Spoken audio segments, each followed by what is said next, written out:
Hello there. What is going on, everyone? We are talking Adepticon Star Wars Armada World Championships 2025. In today's video, I want to give a roundup summary, after-action review of the tournament, of my experiences in it. This is going to be probably a little different from some others because I only played in the first day. I'll talk about that. I'll talk about why.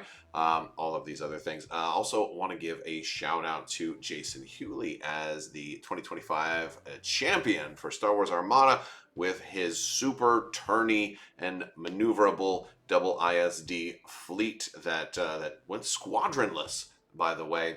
And I think that's the literal coolest thing ever. So congratulations, Jason. Congratulations, everybody in the top 8. You all did fantastic. Jason Hewley, Damon Jordan, Ryan Becker, Colin Looney, Adam Newton, Nicholas Brown, Jacek Klopotowski, sorry about if I mispronounced the name, and Riz Agadabe. I may have mispronounced some of those names, and I apologize if I did. But everybody who made top 8, all incredible fleets. I know at least some of those went undefeated the entire tournament. And again, you didn't have to go undefeated to make top 8. You had to score pretty big. You had to have a lot of big wins, and you had to do really well just to even make day 2. So the fact that some of these folks went, and made top 8, played in all of day 1, day 2, and managed to make it to day 3. I know they had to have been exhausting to play that many games and to do well consistently over and over and over again against better and better opponents. Could not have been easy. It's a tremendous accomplishment. So congrats to everybody. Really good stuff. Also, big thanks to everyone who was running the tournament, all the judges. Big thanks to Ion Radio for covering it, for streaming. If you missed it, I was actually on Ion Radio's day 1, round 1 stream. So if you want to watch my very first game and my only loss of the tournament, you can actually catch it on there. I shouldn't have given you spoilers, although it was a close game. It was a very, very good game. But yes, if you want to watch that, you can definitely check that out. I'll put a link in the description below, as well as a link to the list that I ran. So I want to talk a little bit about my experiences with the con. Also, if you guys didn't know, we are doing a new round of the giveaway for a $25 Amazon gift card. You just have to be a subscriber and leave a comment on this or one of my videos. I want to know what you think. If you have played in Worlds, if you were at Adepticon, there was at least 1 or 2 people that I wanted to give cards to, and if you were there, and you know who you are, if I told you to email me, don't forget, because I am going to send you a card. But I don't remember everybody's name, so I was supposed to send cards to. So I did. I made some promises out there. I'm going to fulfill them. I just need you to shoot me an email at mailcrabbok@gmail.com if you're one of the people that was there that asked me for a card and I didn't have one, because in that last day I didn't have any more left. So that was definitely one thing. There was a lot of meeting people that I had never met before. That was a big part of going to Adepticon in general, but also playing in Worlds, is shaking hands, fist bumping, even hugs in some cases, to people that I either haven't seen in years or have never met before. It was really cool. There were some locals that have moved away, and then I didn't think I was going to see anymore again, and then I happened to see them there, which was really cool. It was great that everybody made the trip. And then there's a lot of people I knew by reputation alone, and it was nice to meet them as well. So and a lot of people who I just met for the first time as well. So the people were all excellent. Everybody was really cool. It was great seeing such a tremendous turnout also, because we had like about almost 150 people for Armada. I think it was like 147 or something like that, which was the second highest. X-Wing was number 1 with like 190, somewhere in the 190s, or 180 or 190, somewhere in that range. And Armada was second place for attendance with around like 140, 150, somewhere in there, beating all the other games.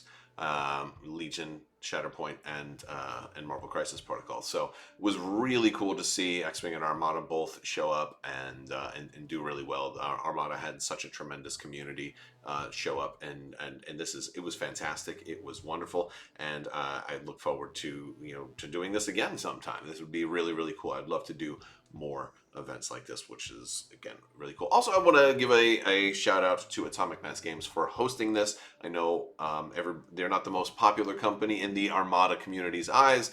However, they did certainly make good by putting on the tournament and having prize support and making sure that the tournament happened, and it turned out to be one of the best tournaments of all time. So that was with record attendance, selling out right away, having all of that great stuff. Although I'll admit that the dice, if you've seen some of my videos, the world's dice were not the best, but that's okay. They're still cool.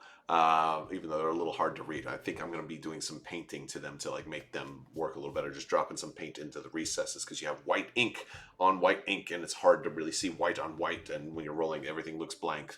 So that was part of my experience. So let's talk about the tournament as a whole. I wanted to run you guys through my list, what I was trying to do. Now, I did say that I only played in day one. The reason for that. What happened is that I knew I was leaving early. I had already booked my flights, and I had to leave. I had to leave fairly early Sunday, which means no matter if I happened to do really, really well, I knew there was zero chance I would be able to even play in the finals. So from the beginning, because I would have wanted to run like a lot of Architons, probably something that's a little bit more my speed, something that's a little bit more like a signature kind of fleet for me. I would have probably run that. But I didn't want to run something that would be too competitive. So I started making a joke about how I was going to run Ackbar Nebulons.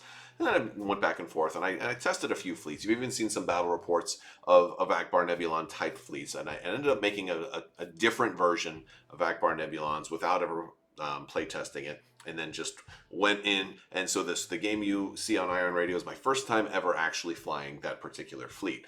That was my first mistake because, again, if you're going to play in a competitive event, it's generally a good idea to practice your fleet, to rehearse it, to get better at it, to really learn its strengths and weaknesses, and learn how to fly it better.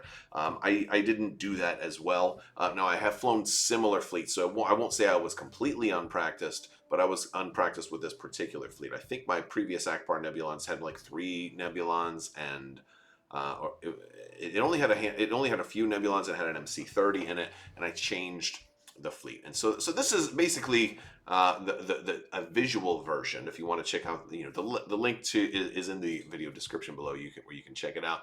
I wanted to have some squadrons, and I wanted to have some squadron defense in this list. I don't generally like to run squadrons, but I ran 4 squadrons in this list, and I ran 5 ships. Wanted to have a lot of ship firepower.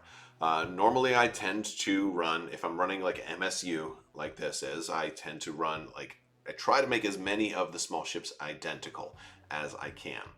I had to make some cuts because, again, what I would have loved to have run is I would have loved to have put enhanced armament on everybody, and I would have loved to give 1 or 2 titles to some of these Nebulons to increase engineering, or to give gunnery teams to one of them. Especially with Ackbar, you kind of want gunnery teams on there, but I had to make cuts in order to fit the squadrons in there, and I don't regret that at all, because my squadron selection was probably the biggest win of this entire fleet, because in every one of my games they performed excellently. They performed very, very well, and so they did their job. They're probably the MVPs of this fleet, but the fleet as a whole did surprisingly well. It is kind of a joke because Nebulons do not have particularly good side arcs, and they aren't necessarily the best contenders for Admiral Ackbar, who focuses on sides when here's a ship that wants to be pointed straight at you. I initially started running this as a joke and actually did really, really well one time when I first ran it, and then kept going and realized, wow, these are actually better than I thought. And of course, once they came out with the auxiliary shields team, which all of the Nebulons do have, it gave them a ton of extra survivability. Doubling the shields on the sides from 1 to 2 suddenly made the ship feel like the lack of a redirect wasn't such a big deal, because you already have double brace and 5 hull and an evade, which is better than it used to be a few years ago. So the ship has really steadily improved over the years as new upgrades and the change to evade, and as new titles come out of it being available for it. So granted, I didn't run any of those titles here, but Ackbar helps. So I do have a Pelta. So all I have on the flagship is Ackbar and Intensify Firepower. The Pelta itself is there. It's a sitting duck, but I generally just try to deploy it in a safe place where people aren't going to be able to get to it, and I tend to try to surround it with the Nebulons. So if you do want a hard charge into it, you're going to have to face fire from all 5 ships and potentially squadrons. So yeah, come on in if you want, but it would be dangerous to do that. I only had a 1 point bid in this fleet, so I wasn't really trying to be first or second player. I didn't really care. My objectives were opening salvo, fire lanes, and solar corona. Opening salvo works great for MSU.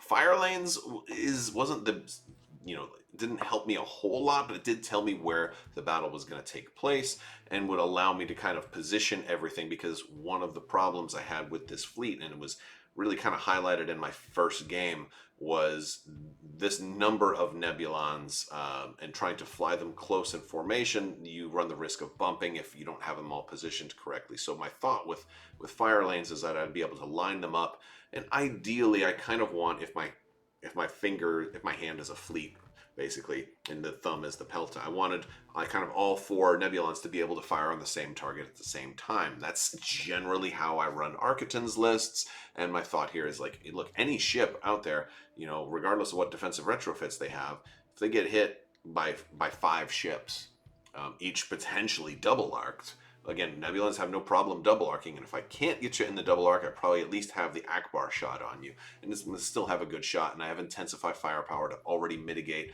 bad rolls. I really didn't have too many bad rolls from the ships, so like that part was kind of good.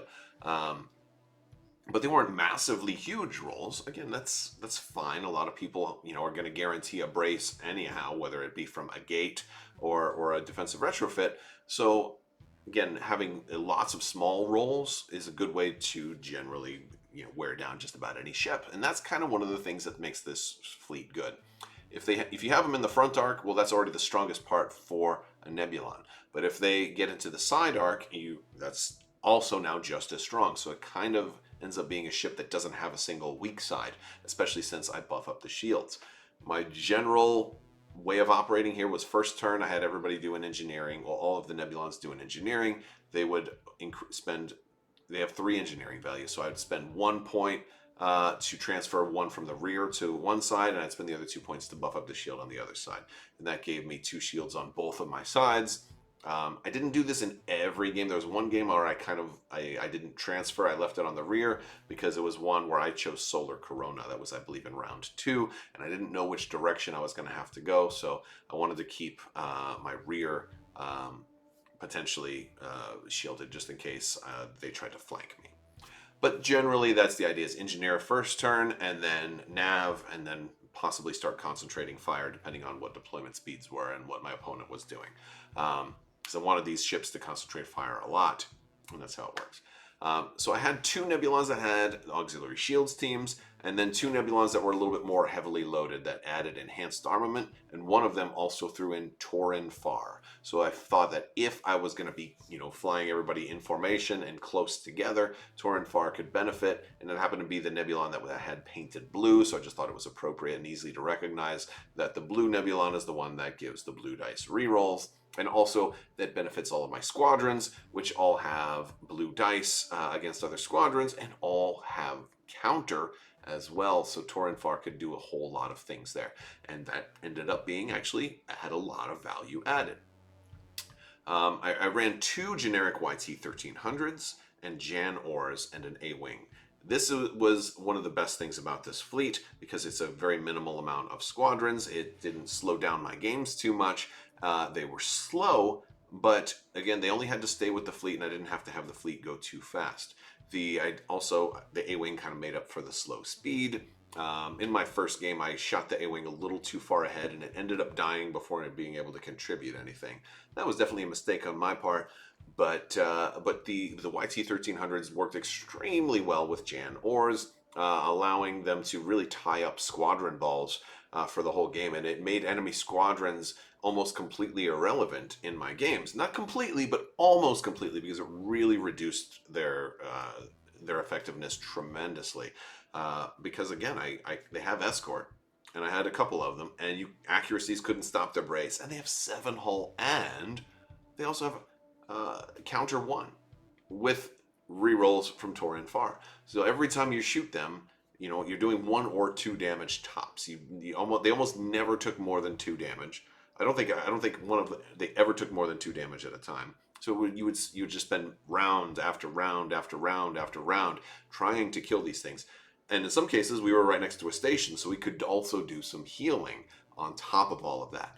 But then, even if you did kill one, you still had a whole nother one. And even if you had grit, you also still had Janors, and that's what the A-Wing was there for also, in case you broke half of your squadrons off. I could then send the A-Wings to kind of slow you down there also. So all of it worked together really well. I think ideally I would have rather have had 3 YT-2400s, or rather Y-1300s. I think I've said 2400s a couple of times, but the 1300s, just the generic 1300s did great. Their only downfall is that they're slow, but they were fast enough to protect the fleet in all 3 of my games. There was one of my games I did have some rogues that kind of got away and did a little bit, but they slowed them down long enough that by the end of turn 6, it just wasn't enough time left for the squadrons to do anything.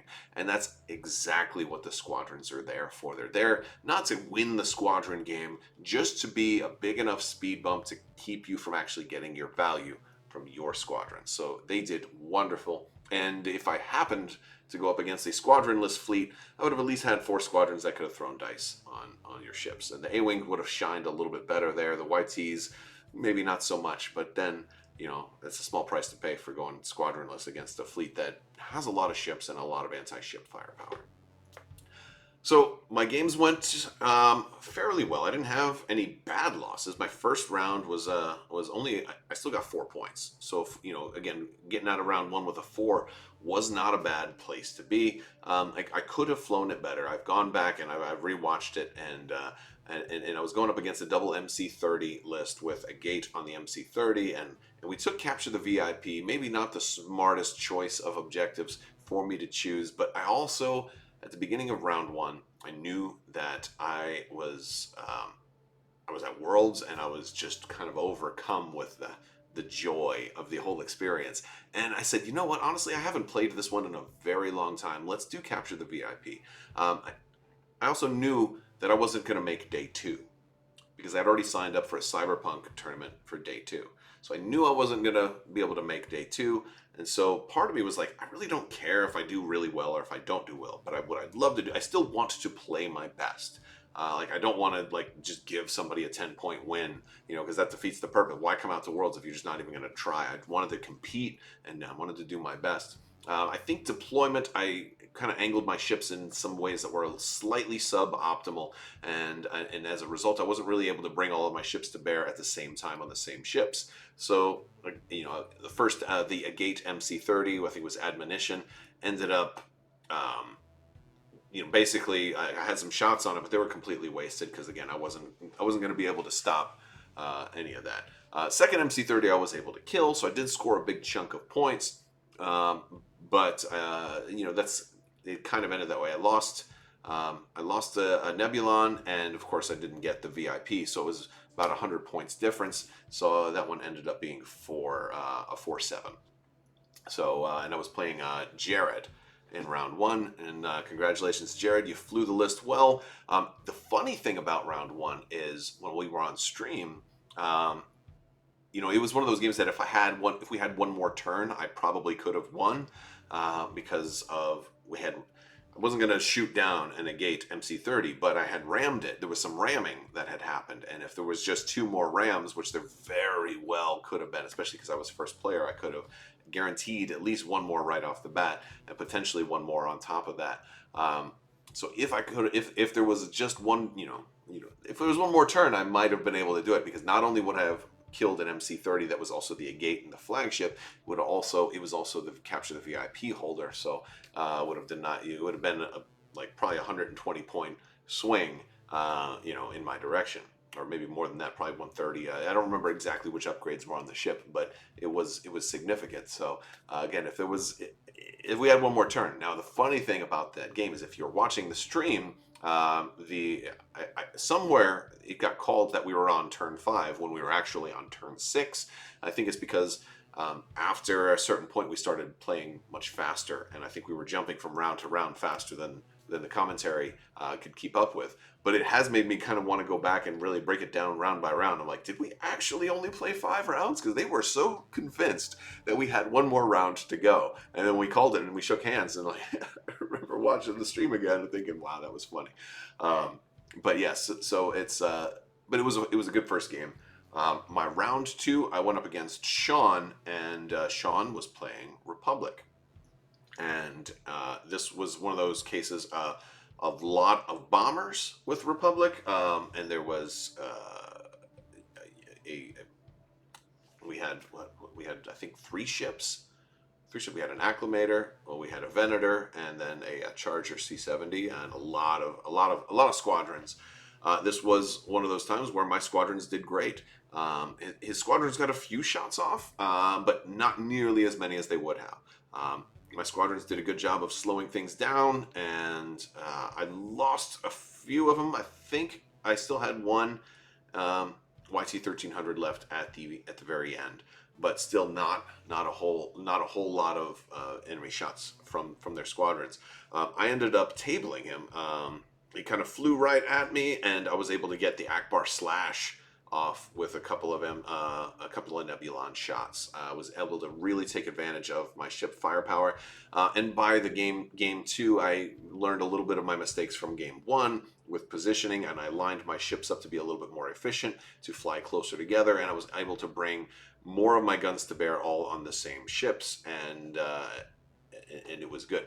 I want to point out also, I was given first player in all of these, in every one of these games. And so while the first game was Capture the VIP, I think it's game number 2. Game number 2 was Surprise Attack. This is another one. I chose Surprise Attack. Now, I have never played Surprise Attack before. Nobody ever picks Surprise Attack. And one of those reasons is, hey, your flagship starts out there, it can be out pretty far.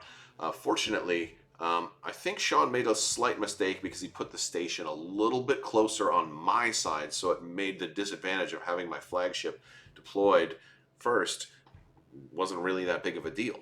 It was only a little bit farther ahead than it would have been, like probably an extra round or two's worth of movement. Not really that big a deal. It also, and I put my YT-2400s far out there too. It was not that big a deal. So that much was really cool. I also, had all my other ships, didn't really care about the raid tokens. It was a little bit of a bummer because there were some, like I think round 3, I wanted to concentrate fire, and I ended up having to use my round 3 commands to just clear out all of 3 of my raid tokens. But the problem was, the only commands I really needed was engineering round 1, which he didn't give me. I think he gave me nav round 1, which of course was important. But I also needed concentrate fire for intensified firepower, but in that case I'm just taking a token and then I'm exchanging it, so I didn't need to use the concentrate fire command for quite a while. So the raid tokens that I got from Surprise Attack made very little impact to my fleet because I was still able to do what I needed to do. And then on round 3 I cleared off all the raid tokens, and then round 4 I had full capability. So part of that, so I ended up with an 8. It was a 400 to 191 on there because I did lose a few things. But it was a pretty solid win for me, and so I was feeling pretty good after that round. But great game, and thanks for playing, Sean. Then round 3, I was going up against Bill, and that one was very interesting. Bill was playing Separatists, and we also went with Solar Corona for that one, and that one was interesting to me as well. It was a tougher game. It was a very, very close game. There were a couple of times where I did roll accuracies, natural red accuracies, into the Solar Corona and had to lose them. That's not a fun one. I was spread out a little bit more. His fleet was a lot closer together, and that was one of those swirl games where he was over here and I was over here, and we're trying to like swirling around each other. And I was able to kind of nav and orient myself into his fleet. At such time where I was able to bring the guns to bear exactly when they needed to be, and I was able to just take his ships out kind of one by one. Took out most of them. I lost a lot in the process. It ended up being 227 to 213. So almost a tie there, but still managed to pull out a win in round 3. And now all of a sudden, I'm in really good standing, and I'm thinking, wait a second, I could make day 2. You know, however, I know I couldn't make day 2, and I also, for some reason, and this is where I think my lack of world's experience plays into me. I thought that there was only 3 rounds in the tournament, so I was ready to go. I also had a pretty bad headache at this point. But on top of that, I also had other events I had to get to. So I thought we were going to be done after round 3, and they're like, no, there's 4 rounds. And I'm like, I can't do round 4. I'm not going to have time. There was the Fantasy Flight Studio update. I had things I had to do. So after we reported our results, I asked if they could drop me from the tournament. They said, yes, we can do that. And so at that point, I dropped out. Had I gotten a 7-point win or higher in the next round, I would have probably made day 2, and this list could have gone pretty far. Now, because most of my wins weren't like, I didn't see myself getting many 10-1s. I think my 2 Nebulons that didn't have enhanced armament, they usually tend to fly first. They're kind of my sacrificial lambs. I'm gonna lose 1 or 2 ships in most of these games. That being said, since that's the game that we're playing, since I'm expecting to lose 2 ships and still come out on top, that did mean that my wins for most of the games that I could predict weren't going to be 10-1s. I wasn't going to make the finals with this list unless I was massively lucky. Probably wasn't going to make top 8. Probably wasn't in the cards for this list. But I had a pretty good chance of making day 2. And I think that would have been really cool. So I think if I could have gone back in time and kind of planned things differently, it would have been really cool to see how well this one had done. Had I been able to stick around and play the 4th round, and had I seen how far it could have gone, it would have been very interesting to me. Now, I didn't play an Imperial player, although if you check T4 tools, it looks like I was scheduled to go up against an Imperial list round 4 had I not dropped. So that was pretty interesting, but it was a super fun tournament event, and I had a great time with it. But I think the funniest thing of all is that, like, Ackbar Nebulons has always been a joke list, but I can say, like, I only lost once at Worlds. Granted, I only played 3 games, so it's not saying a whole lot, but I think it was a respectable showing. And I'm proud of the games we had, and I think my opponents all had a good time too, because there was no sweeping defeats. There was no everything. Every game was there. It was good. It was close until the end, until the final round. I think we had a lot of great games, a lot of smiles, a lot of so it was a spirit of joy surrounding the entire tournament, and I think that was a really good way to kind of see off the final official Star Wars Armada Worlds, which was a really cool thing. There's almost certainly going to be more worlds in the future, so don't worry about that. I think after the tremendous showing that Armada had at Adepticon is very keen to continue to host Armada tournaments for the foreseeable future, so that is a very good thing. So keep on playing. I'll keep on talking about it, and we'll see lots more to come, and can't wait to see what the future holds. Interesting thing, though. Over the course of this next year, I don't think the next Worlds is going to look the same as this Worlds. I think we saw a lot of new things that people are still testing out. I don't expect a squadronless fleet to make it as far again next year as it did this year, but who knows, maybe more people will try squadronless. Maybe I will inspire somebody else to try out Ackbar Nebulons in a more competitive format, because it can do surprisingly well. Something to think about. But who knows what other things. I do have a prediction. I predict we'll see a lot more Architons in the future.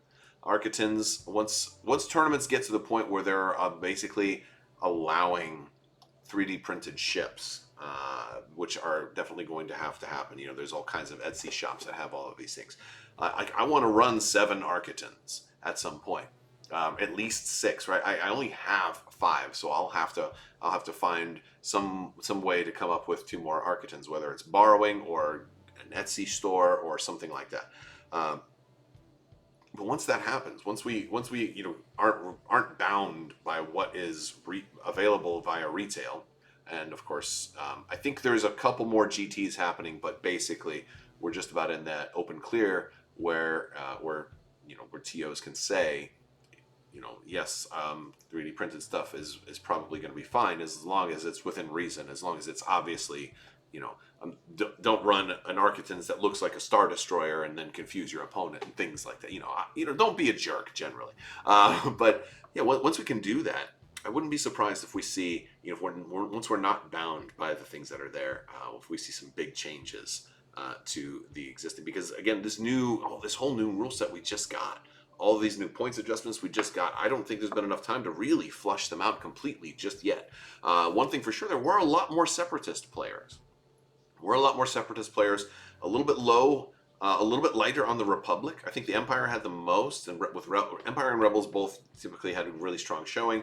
But out of the Clone Wars, it seemed like Separatists were way more prominent than we had seen before, and so that also was really, really interesting. Second place went to Daemon with a Separatist fleet, which was really cool. So, that's it's going to be really interesting. We'll see what happens. We'll see what happens next year and over the course of this year as new strategies, new metas, and also maybe sector fleet. I mean, there was also so many side tournaments also in the Armada tournament area. There was, I think, 4 Super Star Destroyers on the table at one point when I was walking past. If you were watching my stream, maybe you saw it.